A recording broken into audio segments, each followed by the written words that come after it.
Hi, I'm Kurt Loder. Welcome to The Year in Rock. Looking back over 1990, as we're about to do, we'll see that while there wasn't much in the way of radical new music, there was a lot of radical talk on controversial rap records, in Congress, and in courtrooms across the country. In fact, the big surprise hit of the year turned out to be the First Amendment to the Constitution, which guarantees all of us the right to express what's on our minds without being second-guessed by the government. 1990 was a year in which Americans, music lovers in particular, really expressed themselves, and no one more so than Madonna, who capped the year with a video for Justify My Love that was so hot that MTV declined to air it. So to kick things off, here now is The Year in Madonna. You can just thank me. Dr. King, Malcolm X, freedom of speech is as good as sex. Well, I'm a very sort of outspoken, forward gal. Don't talk. If you talk, I will stop speaking, all right? Do you believe in love? Because I got something to say about it. And it goes something like this. Don't I'm not interested in hitting people over the head. I think that, you know, to me it's more interesting if you interject humor in all the messages. That way people get what you're saying, but they sort of get it. I mean, laughing. strike a pose. A lot of people haven't seen voguing. I think it has a lot of humor to it too. I mean, it's just so sort of arrogant and there and presentational, you know what I mean, self-conscious. And I think it's hilarious.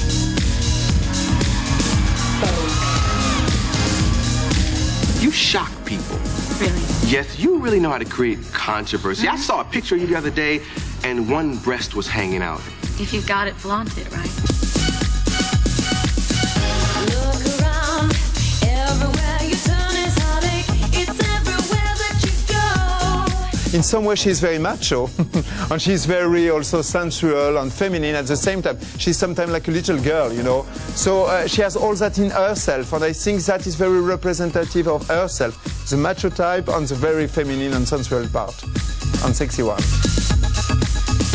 I know how you feel. You don't know if you want to hit me or kiss me.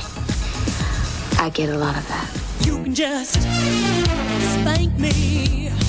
Have you ever been spanked, really? Be honest. You have?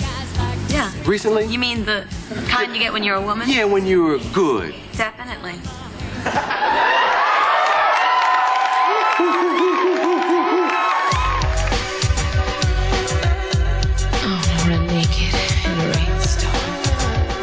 I think that I'm offending certain groups, but I mean, I think that people who really understand what I'm doing aren't offended by it. Because it's pro-life, you know. It's pro, you know, equality, it's pro-humanity. 1, 2, 3, hit it! Keep it together, keep people together forever and ever. Keep it together, keep people together forever and ever. And that's not really the mood America's in right now. It's fear of AIDS. I mean, it's just this, I mean, it's like turned everybody into these like 50s monsters, you know. I believe, and I hope you do too, that we can defeat AIDS. We can do it if we do it together. Because people have the f***ing power. Keep it together, keep it together forever and ever. Keep it together, keep it together forever and ever.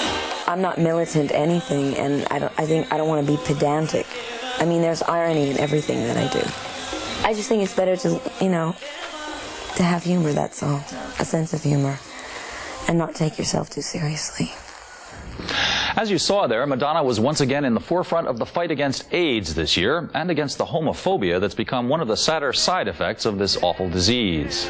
This one's for Ryan. She was joined by Elton John, who came to the aid of teenage AIDS victim Ryan White, and by such unlikely converts to the cause as one-time gay-slagging comic Sam Kinison. I was just as misinformed and in awe of this plague as anybody else. And even our former president, Ronald Reagan. But it's the disease that's frightening, not the people who have it. But By year's end, however, AIDS had risen 4 notches to number 11 on the list of leading causes of death among Americans, and the Center for Disease Control in Atlanta was predicting that more than 40,000 people would be dead of AIDS in this year alone once the final figures were tallied. Another pressing issue was the sad state of the environment, which in 1990 rallied more defenders, especially among musicians, than ever before. Ocean, sky, concern, voyage, future. Sometimes you're taken to the cold. Sometimes. The Australian band Midnight Oil played on the steps of Exxon headquarters in New York City to protest last year's most spectacular environmental disaster, the Exxon Valdez oil spill. We planted ourselves in front of Exxon because of that big black oil spill that destroyed half of Alaska. And what we're saying is, you know, let's not just be petty, let's just not be incidental, let's just not be casual about this environment thing. Let's keep on carrying, let's keep on holding it, let's not forget what's happened, and let's make sure it doesn't happen again. There are 5,000 people that work for the EPA in Washington, D.C. There are 5,900 people that are employed by marching bands in the military of this country. George Bush is more of the military band president than he is the environmental president. There's no doubt about it. Environmentalism had its highest profile moment on April 22nd, which was the 20th anniversary of Earth Day. There were celebrations and concerts across the country and around the world, including a gathering of more than 500,000 people at New York's Central Park. We can't really go down to Brazil in good conscience and tell them what to do with their rainforest when we can't even save the symbol of our own conservation movement.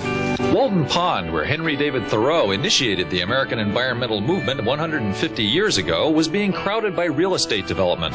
Don Henley organized a Walden benefit concert that featured a virtual Eagles reunion.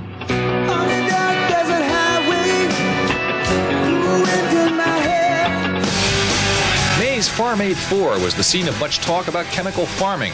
Most farmers are financed by federally insured loans, which they can't get unless they agree to use chemical pesticides. But farmers say these same pesticides are destroying their land and their health. There's farms all over the country where the farmers can't drink their water because of all the pesticides that's been poured onto the land. In concert, Billy Joel has been using his hit song The Downeaster Alexa as a departure point for discussing water pollution. I worry about the quality of the water. I worry about overdevelopment. I worry about pollution. I worry about what's left. The American music industry finally began to take notice of a homegrown environmental problem, the wasteful and useless CD long box. 18.5 million pounds of garbage, which translates, if it's all from paperboard, it translates into over 157,000 trees that are destroyed just to make the things. The musicians we talk to don't see environmental concerns as a passing fad. They say these issues are here to stay. Mother Earth gives you so much. If you take more, eventually Mother Earth will slap you in the face.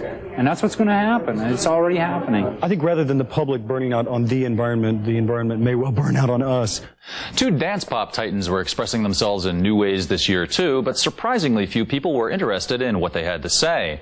Prince, hot off last year's big Batman boom, bombed at stateside box offices with his self-directed feature Graffiti Bridge, even though he'd knocked them dead on a European tour earlier in the year.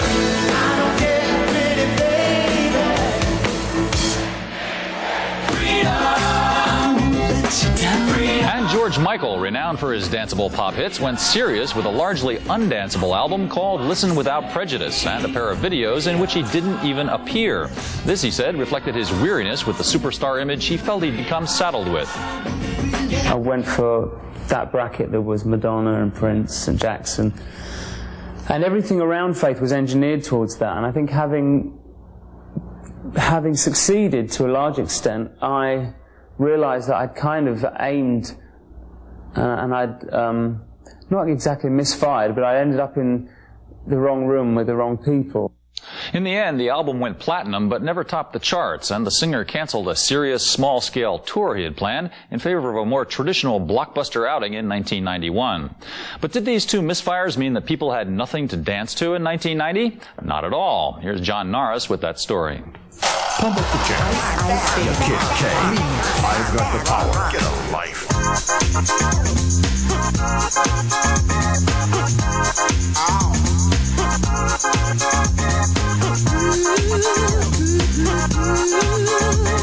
The kids just want to dance. You can't keep a good thing down. The refreshingly unexpected breakthrough of downtown New York kitsch band D-Light, fronted by the D-groovy lady Miss Keir, was only one example of how once again women dominated in the world of club music. The reigning champ continued to be Madonna, and she held on to the title with one hugely successful single, which called on us all to strike a pose. There was another Vogue on the charts, the girl group En Vogue, who scored a platinum single with Hold On. Other hot newcomers included D-Mob vocalist turned solo star Kathy Dennis, and perhaps the most promising of all, England's Lisa Stansfield, whose rich, soulful voice at first had people convinced she was black.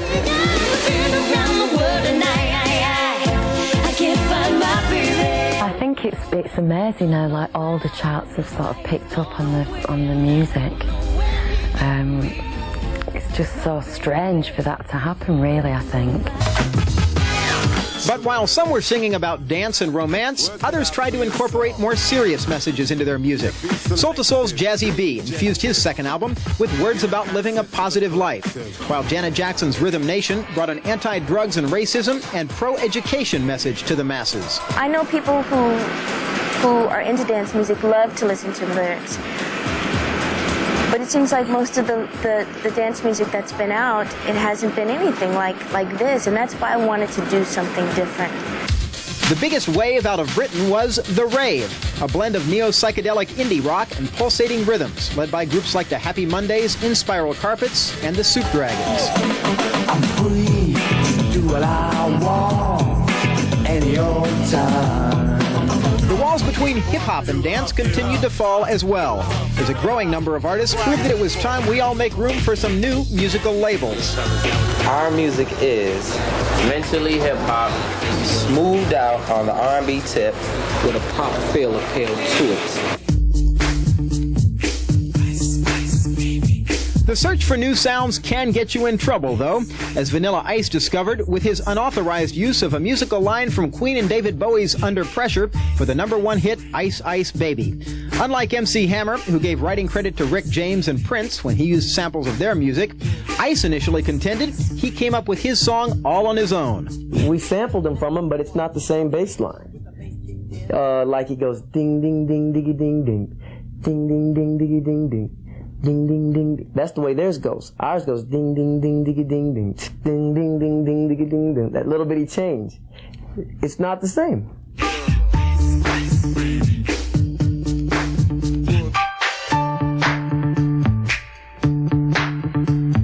It's basically depends upon how much of the record is used. I mean, if I take a horn from your record, don't expect a call, you know. But if I borrow some significant part of your record, then of course I feel the right to give you credit and to work out a deal with you that's going to pay you, bottom line. Sampling vocals is, of course, another story. And one of the most widespread issues in dance this year was who's really singing. I knew it from the start, you would break my heart. Of course, we sing, and we proved it already, so. The issue continued to dog Milli Vanilli throughout the year, and finally in November, their producer and arranger Frank Farian confirmed long-held suspicions that the dreadlock duo didn't sing a note on their multi-platinum debut album. This case of fraud caused Milli Vanilli to be stripped of their Grammy Award for Best New Artist. We ended it. Robin Fab ended Milli Vanilli, not Frank Farian. We told him, if we can't sing on our record, you have to go on the press and say that we don't sing. Out of Belgium came Technotronic, whose first hit, Pump Up the Jam, deceptively gave vocal credit to a fashion model named Felly, when it should have gone to rapper Ya Kid K. People come up, oh, are you Felly, or where's Felly, or, you know. Musical trends, of course, tend to be cyclical, and we all remember how quickly disco fizzled out. But at the end of 1990, expressing oneself through dance shows no signs of fading. Dance music's what it's all about, really, at the end of the day. Maybe the funniest dance pop remark of the year came from Milli Vanilli, who, before the axe fell on their bogus career, claimed to be more talented than Elvis Presley, Paul McCartney, and Bob Dylan. We've got some other memorable quotes for you right now, and we will be back with a very lively look at the year in concert, so don't go away. The only reason we've done what we've done is because this is what we do. He probably talk like this. You know? And you think he's singing, and he talk like this. Walter, I love you. He talks like this.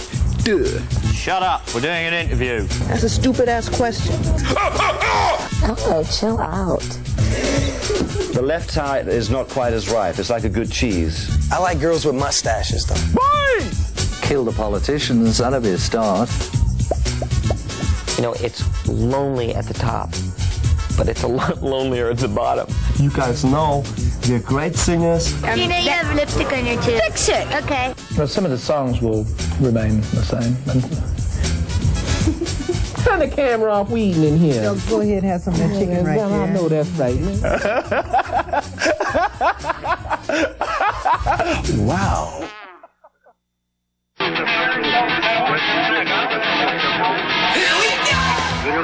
Welcome back to the Year in Rock 1990. In a year filled with free expression, most musicians continue to express themselves most freely, of course, on stage. So here now is a quick look at the year in concert. 1, 2, 3. On the road.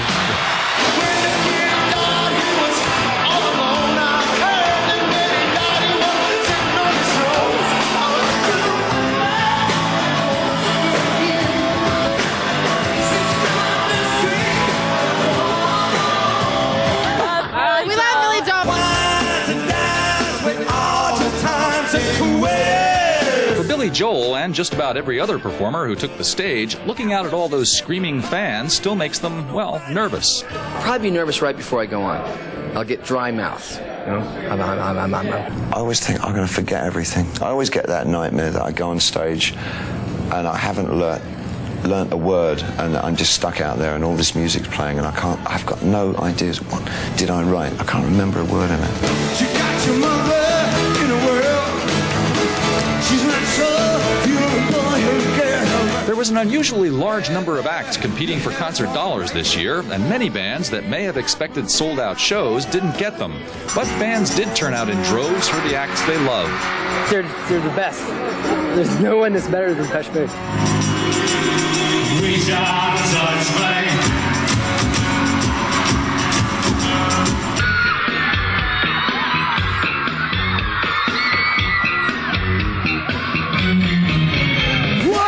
I got no concern to stand with birds. With the hell's our concern? Plain and simple, system of pimp, but I refuse to be a hoe who stole the soul.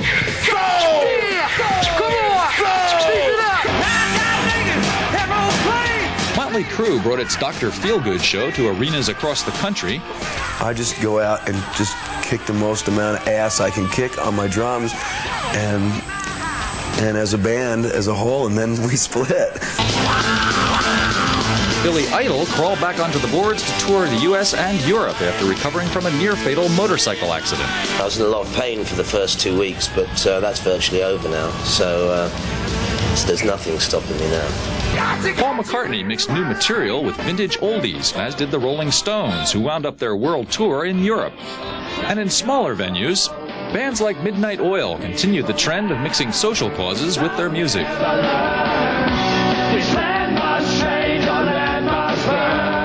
People are going to rock out of here, and that's fine. But if some of them rock out with their minds turning and the next day do something different, then that's even better. Social causes also combined with music at a number of benefit concerts. Roger Waters mounted an all-star production of The Wall to help create a European disaster relief fund.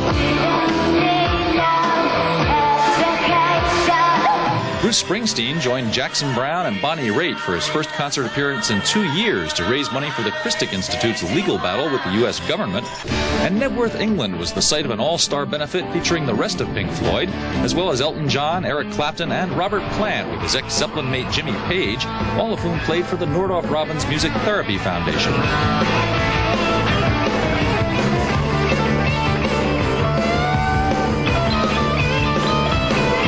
Music helps them through the music to communicate with the outside world, and it really, you know, it's a wonderful thing to be able to do.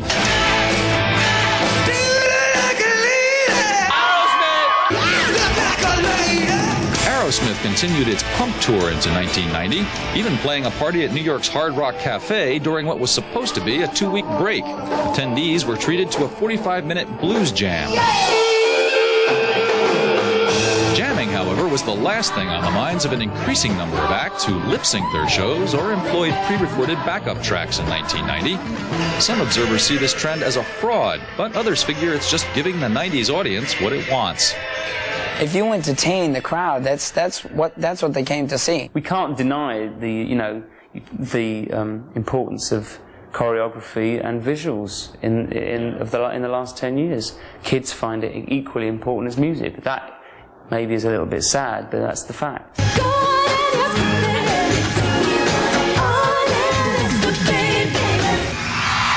Live, or whatever, in 1990. This year marked the beginning of a new decade, of course, but it was also, in some ways, a year of looking back.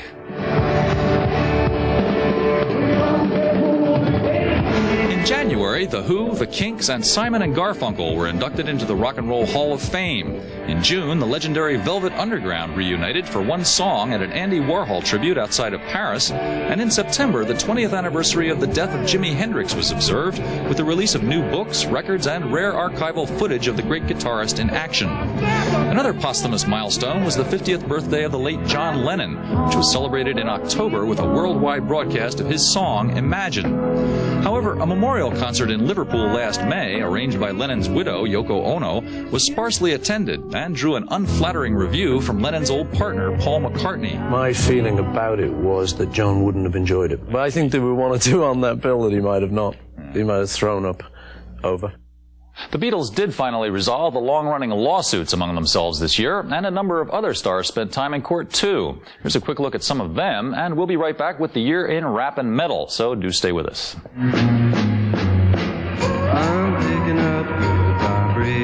This morning in Santa Monica Superior Court, I filed a petition to establish a conservatorship of Brian Wilson, my cousin and founder of the Beach Boys. I have taken this action out of deep concern for the health and welfare of my cousin. I have not seen or heard from Stan Love for over 4 years. I cannot imagine why he would do this.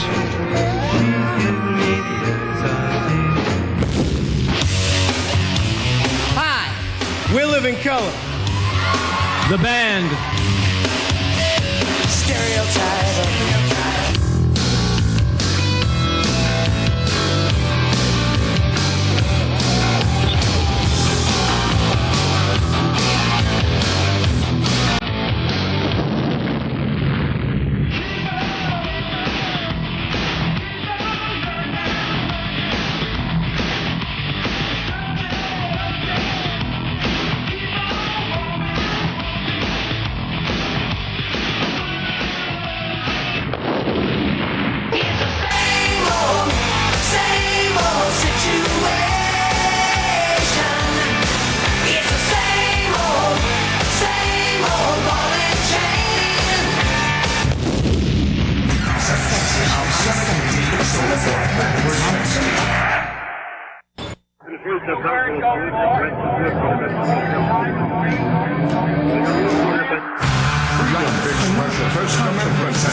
Welcome back to the Year in Rock. No one had waited longer for the right to speak his mind this year than South African political leader Nelson Mandela.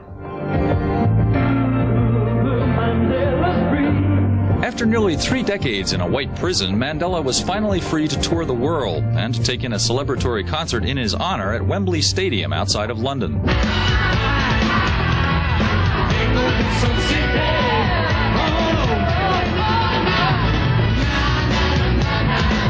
Mandela was an especially big hero in the rap community, of course, and if 1990 could be said to be the year of any particular style of music, rap, which was suddenly all over the pop charts, was definitely it. And one of the hardest hitting acts, once again, was Public Enemy. Dead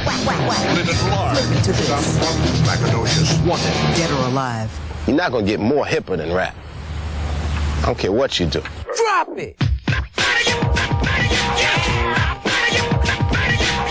I fell into a Sly Stone Jimi Hendrix thing, and I wanted to see rap go to a point where it hadn't gone before, because I felt that I had to take rap to another plane. We're trendsetters, we're not followers.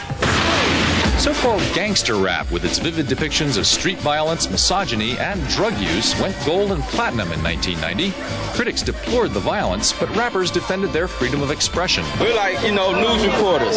We're telling exactly what's going on the streets. Some people look at me and they hate me just for the message I put out, what I portray. You know what I mean? But other kids love me. The Ghetto Boys gangster rap record was so graphically violent that its distributor, Geffen Records, refused to carry it and stopped doing business with the group's label, Deaf American. The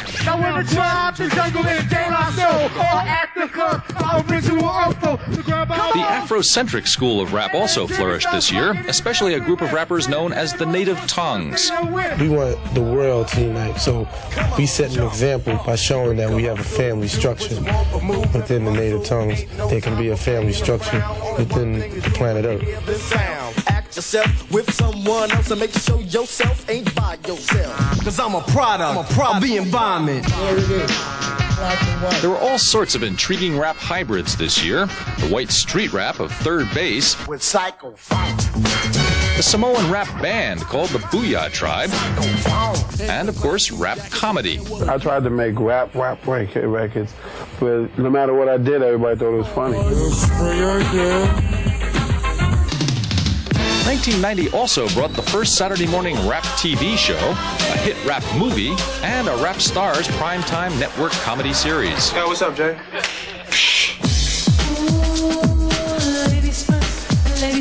In addition, this year, female rappers such as Moni Love, Salt and Peppa, Queen Latifah, MC Lyte, Nikki D, and Yo-Yo took up the fight against the often sexist lyrics of their male counterparts. We've taken steps towards bonding as women, to be strong and unite as women, Past the old goal, I'm gonna knock you out. Veteran rappers such as LL Cool J, Eric B. and Rakim, and Boogie Down Productions released successful albums this year.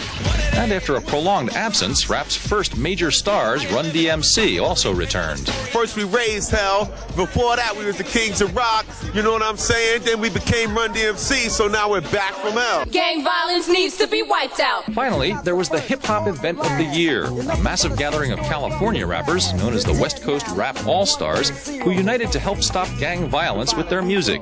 The project was called We're All in the Same Gang. I felt that most of the youth today respect the rappers. I knew most of the best rappers in the world, so I asked them when we come together and try to do a little song, hoping that the proceeds would go to help the youth today. We should at least be at peace with ourselves before we can be at peace with everybody else.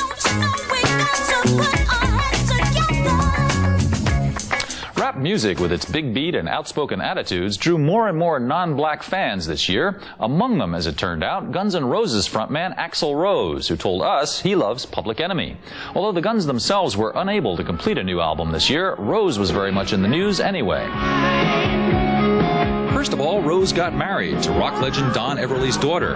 Then he got arrested after a run-in with his next-door neighbor. And he went public with his reason for the dismissal of Guns N' Roses drummer Steven Adler. We had Steven sign a contract saying if he went back to drugs, then he was out. He couldn't leave his drugs. Guns N' Roses did make one appearance this year at Farm Aid 4, where they unveiled a hot new song called Civil War.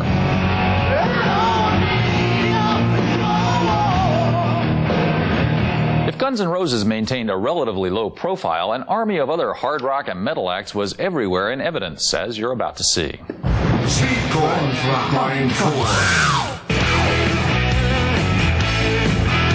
The biggest surprise hit of 1990 was provided by the long-running Australian band AC/DC, whose 14th album, The Razor's Edge, literally rocketed to the top of the charts. What was the secret of this unexpected success? We've always remained the same. I don't think we've ever really looked for outside influence. I don't know why. Maybe we should. Influences abounded elsewhere on the metal scene, though. A wave of neo-psychedelic grunge from Seattle, an ongoing funk metal fusion in the San Francisco Bay Area, futuristic speed crunch from the Northeast, and even some turbocharged Beatleisms.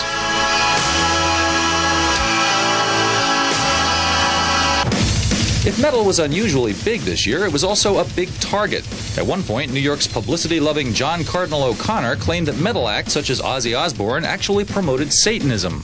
I'm not a Satanist. I don't worship the devil, and it takes me all my time to conjure myself out of bed in the morning, let alone conjure the devil up. As big as hard rock music was in 1990, though, the general run of hard rock lyrics had little that was new to say. Unskinny Bop, the Poison hit, was typical.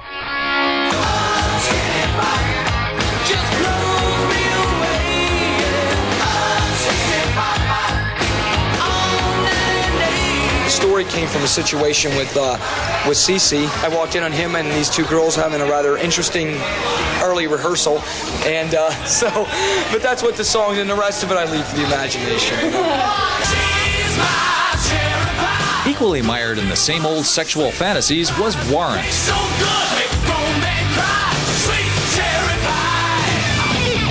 One hard rocker, ex-David Lee Roth sideman Steve Vai, sidestepped this predicament by scoring an instrumental hit. Others came up with something substantial to talk about, like Queensryche, whose top 10 album Empire dealt with some of the hard choices facing young people in a society built upon instant gratification. Everyone wants things now. It's very hard to be patient and wait, you know, because everything, all the information now comes at you so quickly. In general, the harder rock was this year, the bigger an audience it found. A case in point was Megadeth, which scored with a blistering LP called Rust in Peace. This band's secret? You know, when I write music, I think about, like, sex, you know, and violence. It's kind of Clockwork Orange, but, you know, it works. So metal was stronger than ever this year, a fact that was celebrated at the 10th annual Monsters of Rock Festival at Castle Donington in England, a show that covered everything from the music's roots to its future, which seems pretty much guaranteed by the undying loyalty of its fans. Inevitably, American music once again suffered some sad losses this year. Soul giant Curtis Mayfield was sidelined with a broken spine after a freak stage accident in New York this summer. And in August, a post-concert helicopter crash snuffed out the life of the fiery Texas guitarist Stevie Ray Vaughan. We're going to say a final farewell to some other departed musicians. And when we come back, we'll take a look at the year in Bon Jovi and the three big new stars of 1990. So do stay tuned.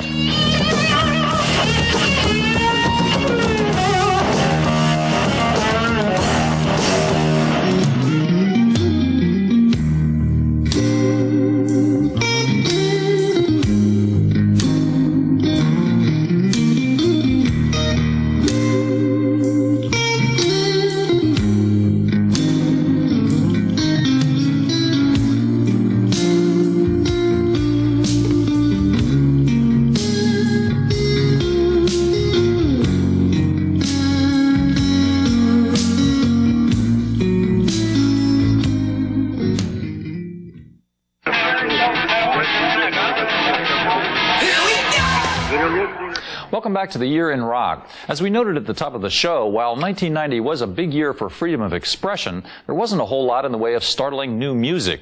There was the usual complement of new acts, though, and for them, getting attention by whatever means was mainly the name of the game. You listen, do me, baby. Do what you like. Vision of law. Humpty Hump. What you have to have is something that stands out.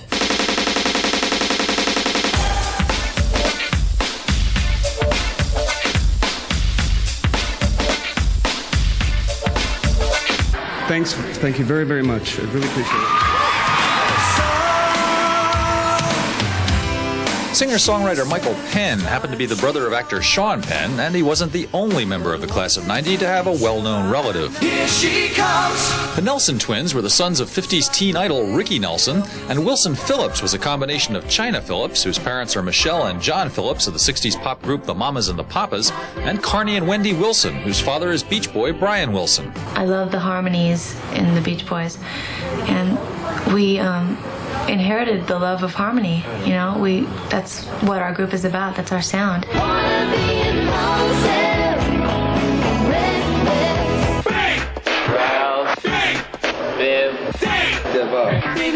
Del Biv DeVoe also had a pedigree. They're all members of the teen group New Edition, although they left their old image behind to strike out on their own. New Edition was more of a clean-cut group, you know. We wouldn't be seen, you know, kissing or touching a girl's body and things like that. Hey, kinda white, come on, don't forget. This time around, the BBD image is so outrageous, we're just getting into everything.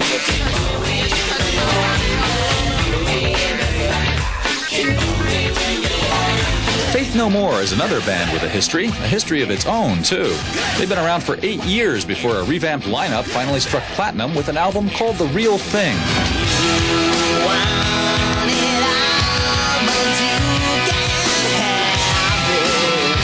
Faith No More's metal funk sound was nicely complemented by the band's antics, both on stage and off. All work and no play makes Jack a dull boy.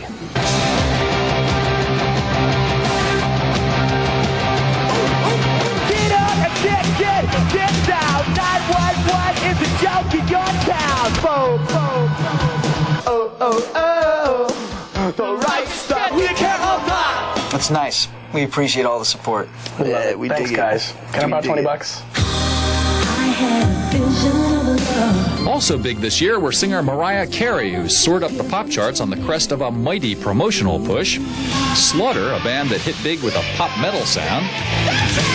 And on the rap scene, a very novel act called Digital Underground. Do what you like. You got rock, you got rap, you got rhythm and blues. Then you have super stupid, triple dope, cold ignorant, underground hip hop, Humpty Funk. Yeah. And right now we're the only group in that category. So I guess you know we had nothing to do but rise to the top. Do the Humpty Hump. Come on, do the Humpty Hump.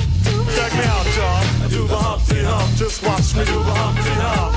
1990 was filled with sort of new pop sounds and sometimes borrowed old ones. But the Black Crowes proved that old-fashioned rock and roll still had a place in the charts too.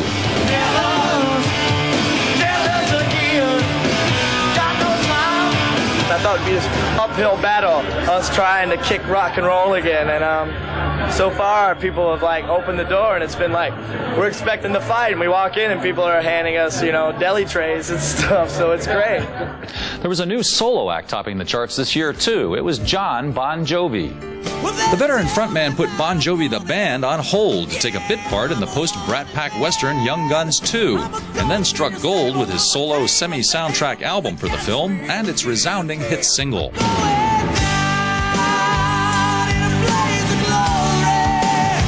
I think that anyone who puts out a record, at the end of the day, no matter who he is or how big his band is, wants people to like him. So, you know, I'd like to be liked, too. You don't make a record so that people can go, you suck, and you go, that's great. Another veteran who broke big this year was Bonnie Raitt, who made a surprise sweep of the Grammys with her album Nick of Time. The other big breakouts of 1990 were a tough Irish skinhead, a friendly West Coast rapper, and a pint-sized cartoon with attitude. Here's John Norris. Hammer time. Eat my short.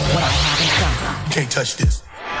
And the winner for the best video of the year is Sinead O'Connor. In 1987, the critics fell for a fiery Irish newcomer called Sinead O'Connor. But in 1990, it was the masses' turn to discover her once they got a glimpse of her softer side with a love song straight out of Prince's musical closet. Nothing compares. Nothing compares to you. Outspoken as ever, in May, Sinead pulled out of an appearance on Saturday Night Live, hosted by comedian Andrew Dice Clay. I thought that it would be irresponsible of me to endorse it by appearing with him, because if some young boy, for example, is watching me on the television and thinks I'm great, like, and is in any way influenced by me, then he'll probably think that it's fine to go around, you know, slagging off women and everything else. Then in August, Frank Sinatra wanted to, quote, kick her ass after she refused to allow the national anthem to be played before a concert in New Jersey. I don't see what national anthems have to do with music, and secondly, as I spoke to you before about this, that I feel very strongly about censorship, and I didn't want to go on stage after the national anthem of a country that's imposing censorship on friends of mine, you know.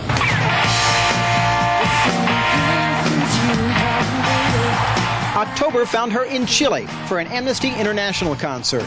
And while comic Sam Kinison sported a skinhead and poked fun at her, Sinead herself donned a platinum wig and turned in a modern version of a Cole Porter tune for the AIDS charity album Red Hot and Blue. Stop. Have Hammer time. But if Sinead O'Connor found success in spite of herself, there was nothing accidental about the breakthrough of MC Hammer. His second album, Please Hammer Don't Hurt 'Em, had commercial written all over it. And yet almost no one expected it to be the biggest record of the year. But even if he did strike a chord with the public, fellow rappers still felt compelled to put the hammer down. If your record crosses over pop and you get white listeners, Latin listeners, and listeners who are not black, you are called a sellout. If that's a sellout, then here I am. I'm a sellout because I want my music to be accepted by all people. Hammer also managed to sell himself to corporate America by signing deals with British Knights Footwear and Pepsi-Cola. MC Hammer's interracial appeal matched that of the true pop icon of 1990, Bart Simpson. Bartmania was fueled by the runaway success of The Simpsons, the series created by cult cartoonist Matt Groening, which mounted a serious challenge to Bill Cosby's domination of prime time. I'll grow up. As Bart fired off one-liners and got into one adventure after another on the small screen, out in the real world, the Bart craze only got bigger, despite some schools across the country which banned Bart's underachiever and proud of it t-shirts. A Simpson on a t-shirt. I never thought I'd see the day. And as the year drew to a close, Bart's status as a TV star was confirmed. Following such past television hunks turned singers as Don Johnson, Bruce Willis, and Rick Springfield. What a nightmarish concept. Bart! The radical dude released his own debut single, Do the Bart Man, from the new album The Simpsons Sing the Blues. So move your body if you got the notion. Front to back in a rock-like motion. Now that you got it, if you think you can. Keep it through the music, that's the Bart Man. And the beat goes on. The #1 story of 1990, of course, was censorship. And after a quick look at some of the year's most memorable video images, we'll be surveying that situation too, so don't go away. Yo, bump up the jam, bump it up, I bump it up. Yo, bump up the jam, bump it up, I bump it up. Yo, bump up the jam, bump it up, I bump it up. Yo, bump up the jam, bump it, bump it, bump it, bump it.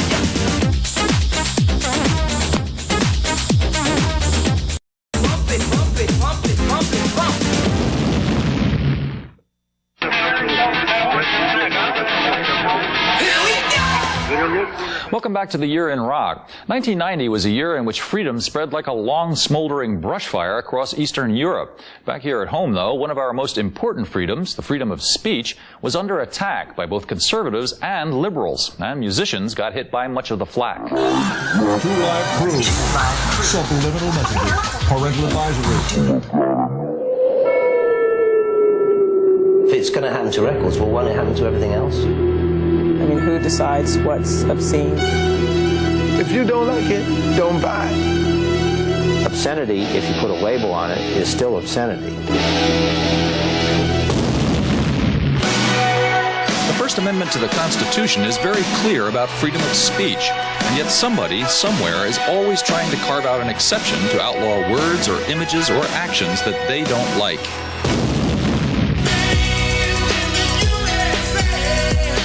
The most blatant attempt at outright censorship this year was directed at the Miami rap group 2 Live Crew and their admittedly X-rated raunch album, As Nasty as They Wanna Be. Is this stuff stupid? Well, yes. I think the brothers are kind of ignorant. But is it actually bad for you? Bad enough to be banned? We talk the same thing as Dice Clay talks.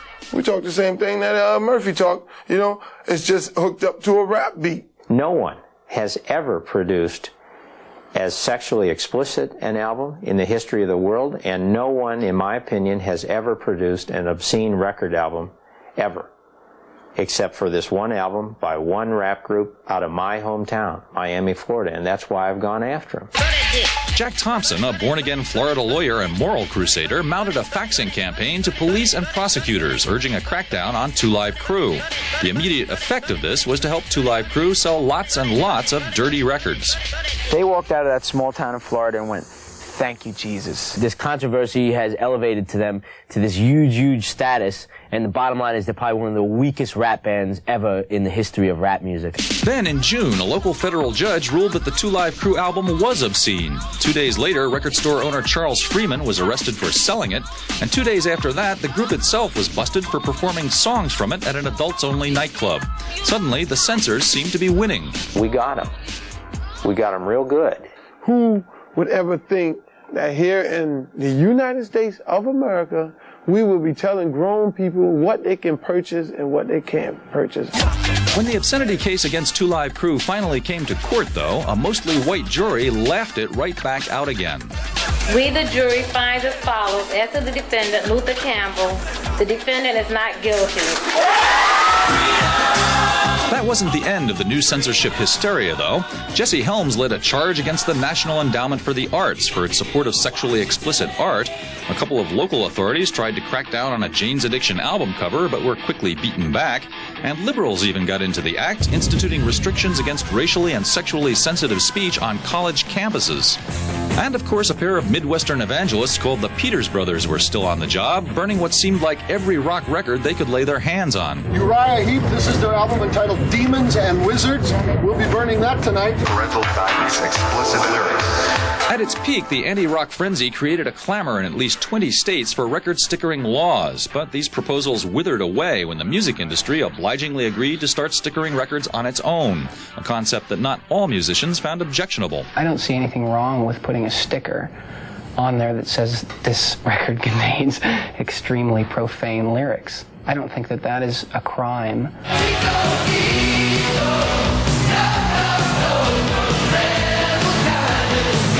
The most surreal proceeding of the year was certainly the subliminal messages trial of the English metal band Judas Priest.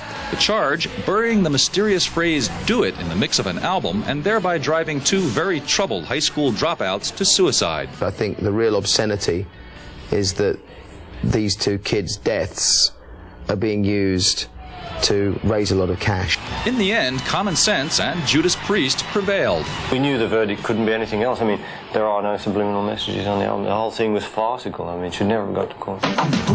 All of these setbacks for censors serve to embolden civil libertarians and to help fuel a music industry-sponsored registration campaign called Rock the Vote. If you vote, at least you can't complain because you've done your part in it. We all have certain beliefs and we think, oh, censorship is crazy, everyone's against it, but unfortunately not everyone is against it, and those of us who are, a lot of us aren't out there voting, and so this is the issue of the day. Obviously, although a few battles were won this year, the issue of censorship was still very much alive. Who knows? It might be George Michaels. He might not be saying, I want your sex next year. You know what I'm saying? And then Guns N' Roses, and, you know, people who sell a lot of records. Next thing you know, Madonna, she got to put her clothes on or share, you know. Before you know it, the music industry will be no more. In the end, though, even the hardest rockers agreed that self-appointed censors and other freelance prudes do sometimes serve a purpose. Thank you, Tipper and Jesse, for making sure that as long as there are a few four-letter words in the album, it will always sell an extra 1 million copies. So that was 1990, a year in which rock and pop musicians were at the forefront of a new fight against censorship and cultural repression. Will they now be able to get back to the business of making some new music in the months ahead? I guess we'll be able to tell next year at this time. We'll see you then. And Two Live is what we are.